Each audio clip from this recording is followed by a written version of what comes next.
कबुतरांना अन्न पाणी देण्यास मुंबई हायकोर्टाकडून बंदी। दादर कबुतरखान्यावरील आंदोलकांनी हटवलेली ताडपत्री अजूनही तशीच। कबुतरखाना परिसरामध्ये पोलिसांचा बंदोबस्त। ठाकरेंची शिवसेना दसरा मेळाव्याच्या परवानगीच्या प्रतीक्षेत। परवानगीसाठी मुंबई महापालिकेला जानेवारीमध्ये पत्र दिल्याची सूत्रांची माहिती।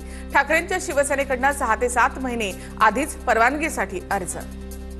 रॅपिडो बाईक सेवेवरून परिवहन मंत्री प्रताप सरनाईक वादात।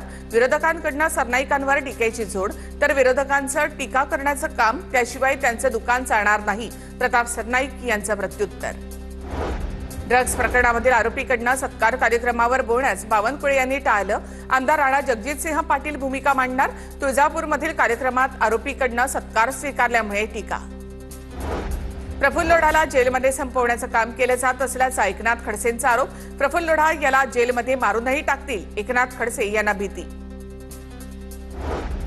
जळगावच्या जामनेरमध्ये भाजपचे एकनाथ खडसेंच्या विरोधात आंदोलन। खडसेंचा प्रतिकात्मक पुतळा जाळण्यात आला। चाकणकर यांच्याबद्दल एकनाथ खडसे यांनी केलेल्या वक्तव्यावरून जळगाव जिल्ह्यामध्ये भाजप आक्रमक। पुण्यामध्ये निवडणूक आयोगाच्या विरोधामध्ये युवक काँग्रेसचं आंदोलन। निवडणूक आयोगासह भाजपच्या विरोधात पुण्यामध्ये आंदोलन। राहुल गांधींच्या समर्थनार्थ बालगंधर्व चौकामध्ये आंदोलन। चाकण आणि परिसरामध्ये महानगरपालिका करावी लागेल। अजित पवार यांच्याकडून 4 पालिकांसंदर्भात भाष्य। लोणी, काळभोर, फुरसुंगी, मांजरी, हिंजवडीमध्ये पालिका करण्याचं अजित पवार यांचं भाष्य। ठाकरेंच्या बालेकिल्ल्यामध्ये भाजपचा जनता दरबार। माहीम, दादरमध्ये नागरिकांच्या मोठ्या प्रमाणात तक्रारी। प्रलंबित प्रश्नांना गती मिळण्यासाठी जनता दरबार, आशिष शेलार यांची प्रतिक्रिया। माहीममधील जनता दरबार हा भाजपचा नाही तर सरकारचा, ठाकरेंचे आमदार महेश सावंत यांची प्रतिक्रिया। भाजपचं वलय असला तरी मंत्री सर्वसामान्य जनतेचा असतो, महेश सावंत यांचं वक्तव्य। नागपुरात शरद पवारांच्या स्वागतासाठी आणलेली फुलं कार्यकर्त्यांनी नितीन गडकरी यांना दिली आहेत। पवारांच्या राष्ट्रवादीचे कार्यकर्ते पवारांच्या स्वागतासाठी नागपूर विमानतळावर आले होते।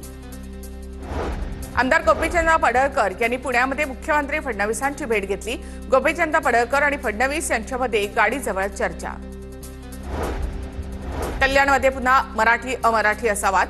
मनसेकडून परप्रांतीय हॉटेल चालकाला चोप। हॉटेल चालकाने मराठी माणसांबद्दल वापरले अपशब्द। रेकॉर्डिंग व्हायरल होताच मनसे कार्यकर्त्यांनी दिला चोप। कल्याणच्या दुर्गा माता मंदिर परिसरामधली घटना। पवारांच्या